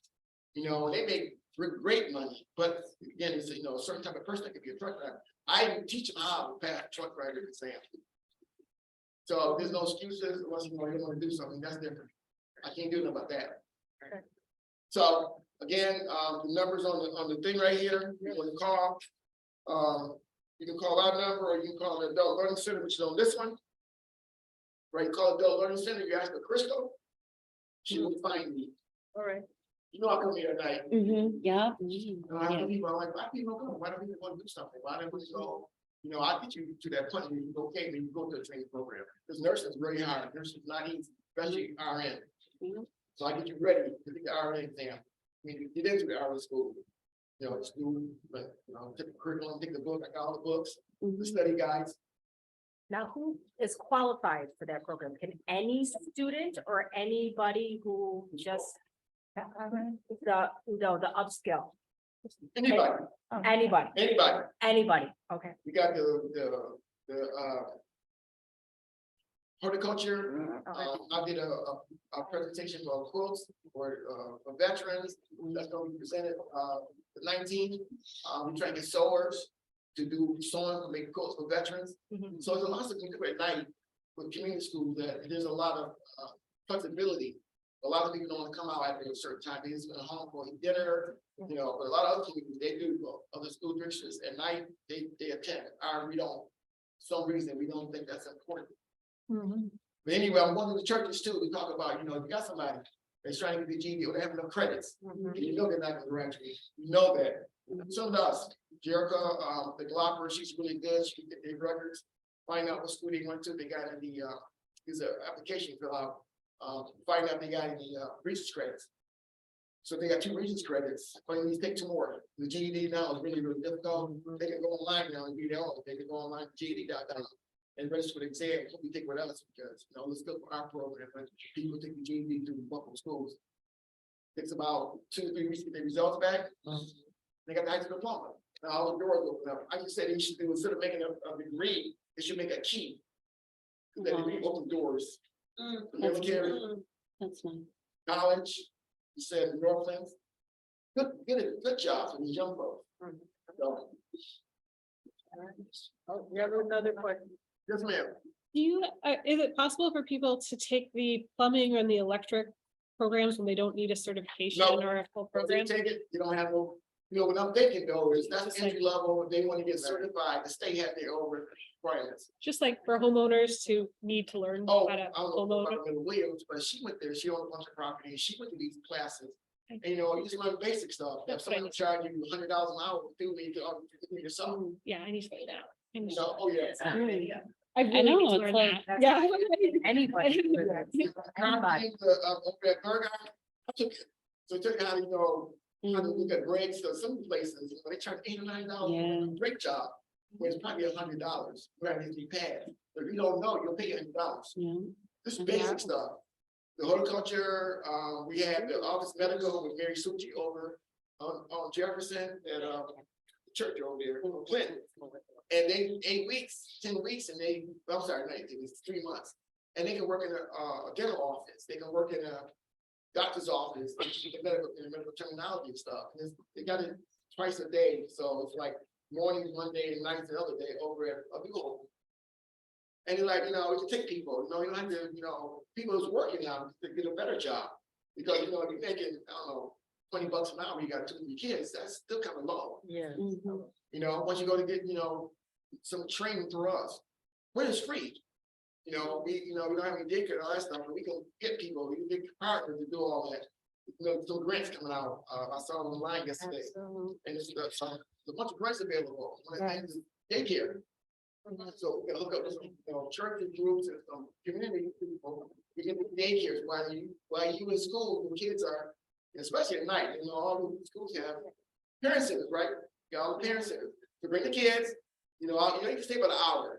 You know, we'll go over the program, the problems you need. I was at a party, a birthday party at the nursing home. And a young man was talking. He said, "Yeah, I'm not doing some good at earth science." So I just laid over there. He said, "Why don't you come to night school?" And I'll go over to earth science for you. I love earth science, bro. He said, "Oh, like, okay." I said, "Yeah." I said, "We have a lot of stuff at night that a lot of people don't know about. Just get your car, come over. You know, been in east, on 167 at room 167, and here in the parent center. So I got computers, you know, we have access to computers, so they need a computer, they want to learn basic Excel, PowerPoint, I'll do that. But we need people to come. If we don't, then we're like, well, you got all these classes, but nobody coming. We have a hard time attracting people to our classes, for whatever reason. It's like an investment. Are all the classes and the locations, because you mentioned a lot of that, I couldn't even keep up, I was trying to write it all down. But all the classes and locations and certain subjects and fields you're looking into, are those listed? Yeah. On that website? There's a community school, there's 4 quadrants, I guess, in South Park, Bennett. Yeah, so, Lafayette, yeah, I'm doing, so there's South Park, East Lafayette, and Bennett. So in the 4 zones of the city, wherever we we have a parent center. We also do evening hours for community school, adult education, which are the three classes that Reggie was mentioning. And those are listed online.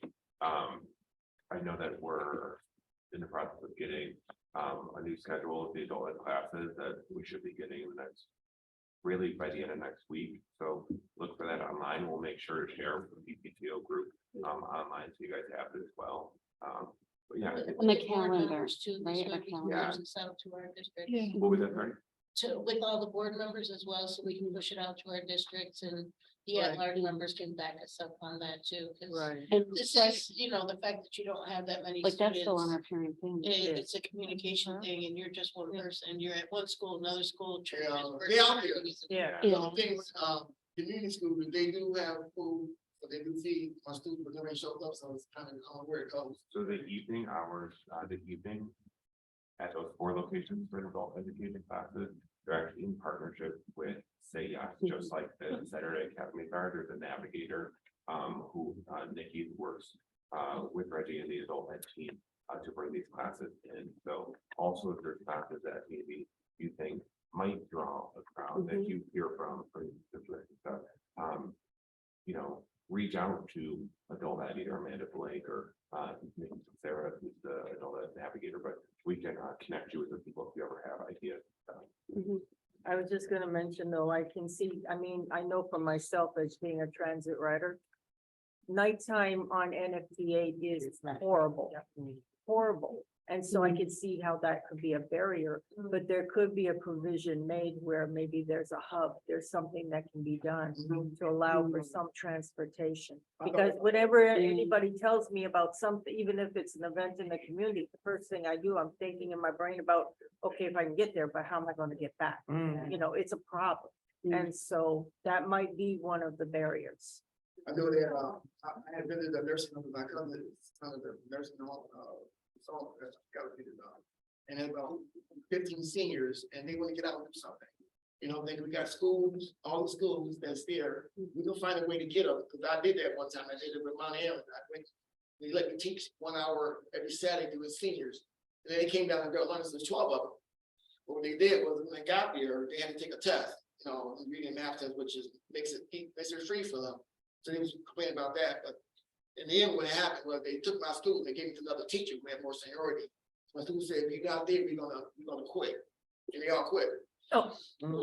But that means, they really want me to, because I have a way with seniors. So I said, why don't we do that more often? We go to the senior centers, get one of those buses, go get them and take them to the schools here. Exactly. You know, get them out the house, especially, you know, now weather get crazy, you know, like, they were stuck in the house in the pandemic.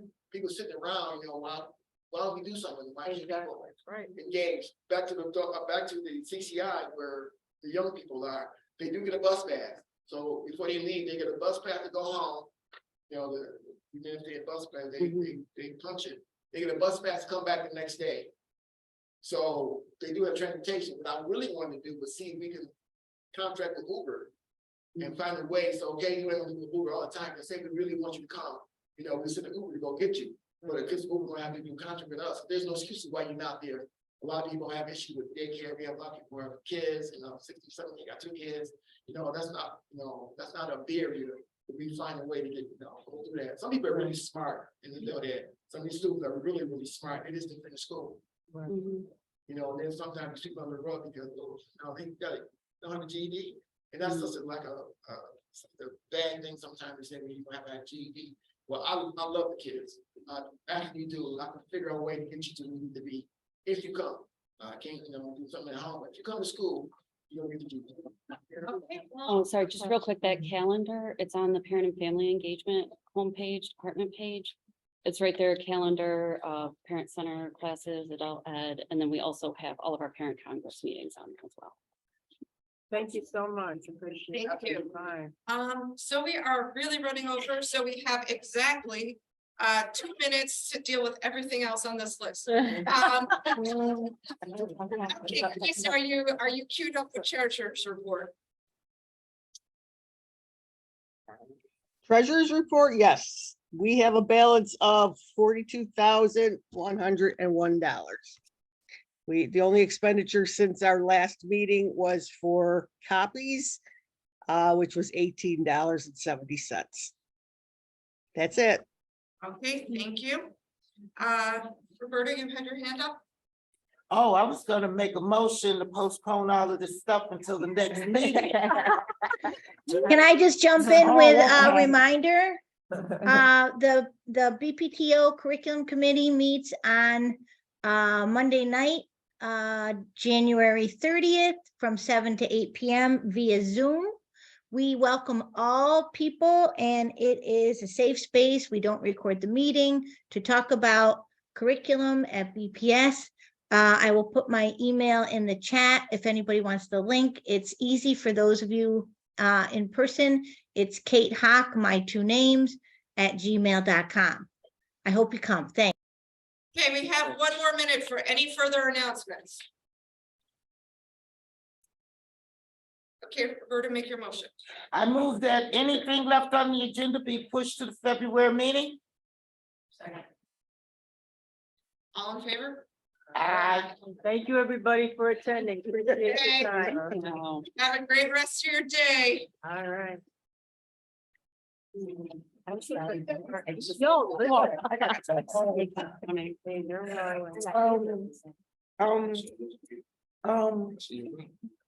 Denise.